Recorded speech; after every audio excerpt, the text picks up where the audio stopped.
नमस्कार, स्वागत है आपका न्यूज़+21 में और मैं हूं आपके साथ में अविनाश चंद्रवंशी। रायपुर महापौर एजाज ढेबर ने ली MIC मेमोरी की बैठक। छोटे बड़े सहित कुल 22 मुद्दों पर हुई चर्चा। राजधानी रायपुर नगर निगम क्षेत्र में विकास कार्यों के लिए अलग अलग क्षेत्रों को 2-2 करोड़ रुपए की राशि मिली। वहीं तालाब सौंदर्यीकरण के लिए 50 लाख रुपए खर्च करने की बात महापौर एजाज ढेबर ने कहा है। 22 मुद्दे पर मेयर एंड काउंसिल की बैठक में आज चर्चा हुई है और जो प्रमुख रूप से जो मुद्दे सामने आए हैं, एक तो 15-20 से जो पैसे आए हैं जिसके लिए हमको गाड़ी वाड़ी खरीदना है, कुछ सामान खरीदना है, जिस तरीके से चलित शौचालय अपशिष्ट उसके लिए कुछ है, स्ट्रॉम वाटर ड्रोन के लिए है। उसके अलावा और जो कुछ मुद्दे थे वो स्थल परिवर्तन के लिए कुछ आज उसमें मुद्दे आए थे। इसके अलावा जो सबसे प्रमुख था कि हम जो रोड हमारी जो रिपेयर के लिए जो पहले जो टेंडर हुए थे डॉक्टर से, वो उनको कर नहीं पा रहे थे, तो हमने फिर इसको मैनुअल तरीके से उसको करवाया, जिसमें बहुत स्पीड से हुआ। तो अभी करीब ये 4 जो हमारी विधानसभा है, दक्षिण, पश्चिम, उत्तर और ग्रामीण, ये सभी के लिए 2-2 करोड़ रुपए आए हैं, जिसको लेकर वहाँ पर काम होंगे। मीटिंग में सबसे अहम मुद्दा डॉग सेंटर का रहा। 15 से 20 संस्थाओं ने डॉग सेंटर के लिए जमीन मांगी है ताकि असहाय आवारा कुत्तों को एक जगह रखा जा सके और वहीं उनका इलाज पाने की भी व्यवस्था हो। इसलिए 2 डॉक्टर भी डॉग सेंटर में मौजूद रहेंगे। फिलहाल किस जगह पर बनेगा डॉग सेंटर यह तय नहीं हुआ है। कुछ ही समय बाद यह पता चल जाएगा कि कहां पर डॉग सेंटर बनेगा और वहां पर शहर के कुत्तों को संरक्षित करके रखा जाएगा। और एक जो सबसे प्रमुख मुद्दा आज जिसको लेकर पूरा शहर जूझ रहा है, जिसको शहर को लेकर सबसे ज़्यादा समस्या है, वो है डॉग। तो डॉग जिस तरीके से हम डॉग सेंटर भी बनाने की हमारी आज चर्चा हुई है। डॉग सेंटर के लिए हमारे पास हमने प्रस्ताव, जो डॉग लवर्स लोग हैं उन लोगों से हमारी चर्चा हुई है। करीब उनके साथ 8-10 संस्थाएं साथ में हैं। वो संस्थाएं का कहना ये है कि आप हमें कोई जगह दे दीजिए सरकारी, तो कल या परसों उनसे संभवतः उनसे एक बैठक होगी और उस बैठक में उनके साथ MOU होकर उनको कागज़ उनको दिया जाएगा। और जो वहाँ बनाने का जो खर्चा है, जो भी वहाँ पर डॉग सेंटर के लिए जहाँ पर उसके लिए सेट लगेंगे, दीवार बाउंड्री वॉल कराना पड़ेगा, करीब 1000 डॉग को वहाँ पर रखा जाएगा।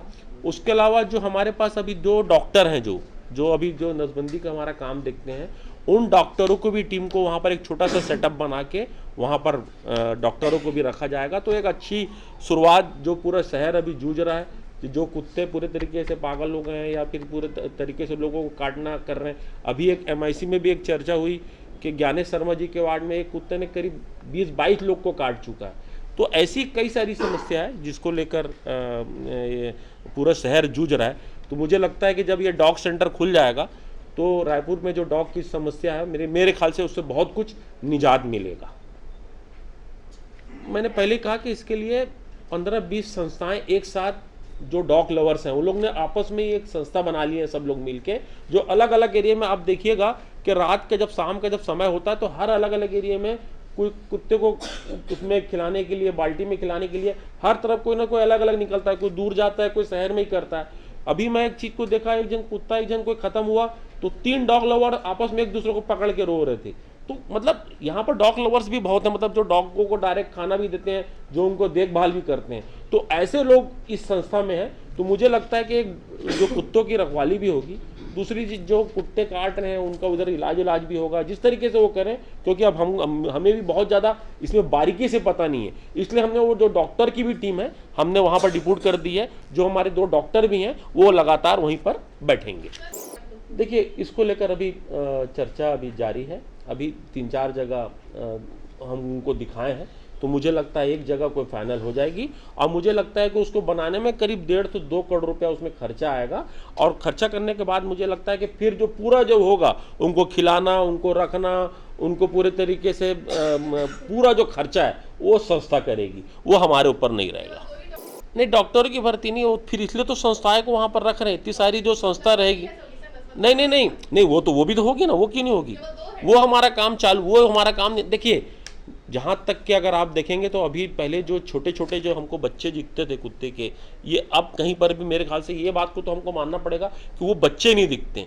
मैं कुत्ता काटने से इनकार नहीं कर रहा हूँ, कुत्ते शहर में नहीं है, इस चीज़ से भी इनकार नहीं कर रहा हूँ। मगर हाँ, ये जो बात को जरूर बोलूँगा कि जो पहले छोटे छोटे बच्चे हमको जो कुत्ते दिखते थे, अब वो कहीं हमको दिखाई नहीं देते हैं। वहीं रावतपुरा कॉलोनी फेज 2 पर निगम के द्वारा खर्च किए गए रुपयों के बारे में महापौर एजाज ढेबर ने कहा कि रावतपुरा में भाजपा की ही पार्टी के पार्षद हैं और उनके पार्षद ने कार्य कराने के लिए प्रस्ताव भेजा था और जब काम हो गया है तो विरोध प्रदर्शन कर रहे हैं। वहीं रावतपुरा सरकार फेज 2 कॉलोनी को मुद्दा बनाने केवल सीट बचाने का काम नेता प्रतिपक्ष मीनल चौबे कर रही है। चुनाव से पहले अपनी सीट बचाने नए आरोप लगा रहे हैं, ऐसा एजाज ढेबर का कहना है। FIR के लिए भी देखिए, मैं इसकी आज जांच के लिए मैंने आज एक कमेटी की भी मैंने बनाई है, उसकी एक तो जांच भी चल रही है। दूसरी चीज़ मैंने आज उसमें आज एक नया वो भी किया है कि हमारे यहाँ से ज्ञानेश शर्मा जी भी उसमें रहेंगे। ज्ञानेश शर्मा जी जो आज कमेटी बनी है, तो देखिए जहाँ पर भी अनियमितताएँ होगी, जहाँ पर भी भ्रष्टाचार होगा, वहाँ हम लोग चाहे कोई भी हो उसको बख्शेंगे नहीं, चाहे फिर कोई भी अधिकारी हो कोई भी कर्मचारी हो। तो आर्थिक अपराध है इसके तो मतलब नहीं देखिए भैया, ये तो आप बोल रहे हैं, आपके बोलने से नहीं करेंगे। तो हमारे पहले मेरी बात सुन तो लीजिए।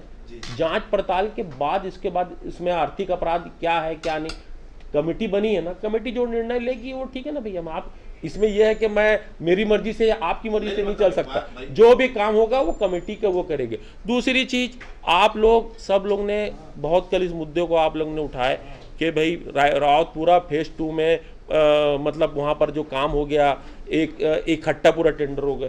ये है उनके उसका सावित्री जगमोहन साहू जी का, जिन्होंने वहाँ पर काम कराने के लिए फेज 2 में जिन्होंने पूरा आवेदन दिया है। ये देखिए, ये देखिए, ये पूरा उन्हीं का आवेदन है।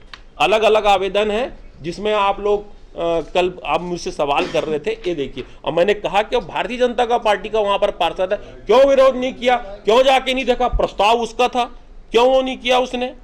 भाई जब गलत काम अगर वहां पर हो रहा था, मैं तो ये जानना चाह रहा हूं, कल उन्होंने आरोप लगाया कि भाई वो प्राइवेट कॉलोनी, बताए तो सही प्राइवेट कॉलोनी, उसके कौन, उसका मालिक कौन है मुझे बता दे। चलो भाई, अगर रावतपुरा फेज 2 अगर किसी कॉलोनीजर की है तो मुझे कॉलोनी वाले कौन उसका मालिक है, उसका मुझे उसका नाम बता दीजिए। ये देखिए, ये पूरा उसी का, पूरा उसी का। ये 22 पन्ने हैं, ये अलग अलग उसके हैं, ये उन्होंने अलग अलग दिया है, इसलिए अलग अलग टेंडर निकला है। अगर मैं झूठ बोल रहा हूँ तो ये देख लीजिए, ये मेरा तो हाथ का लिखा हुआ नहीं है, ये उन्हीं के पार्टी का पार्टी का आदमी ने लिखा है, मैं तो नहीं लिखा हूँ। पहले वो टेंडर बाद में नहीं, काम तो पूरा हुआ है, मगर उनके कहने पे हुआ है। भारतीय जनता पार्टी के पार्षद हैं ये, मेरे पार्षद नहीं है। पहले तो मैडम को इनसे सवाल करना था, उसके बाद फिर जवाब तलब हमसे करना था। भाई क्यों नहीं करे इनसे, ये तो भारतीय जनता पार्टी के है ना, मेरा थोड़ी है ये, इतना सारा ये सब मेरा है। मैं सबको आप लोग को एक कॉपी उपलब्ध करवा दूंगा इसकी भी। तो ये तो पहले अपना देख लें भाई, अपने गिरेबान में झांक के देख लें। दूसरी चीज, ये दोहरा चरित्र जो पॉलिटिक्स वाली जो करते हैं ना, इसको छोड़ें और पहले कोई भी पहले सवाल उठाने के पहले अपने खुद के गिरेबान में झांक लें भाई, कि आपके पार्षद ने ही खुद इसको वो दिया है। जब गलत काम हो रहा था तो पहले इसका विरोध करना था भाई, प्रस्ताव तो उसी का है।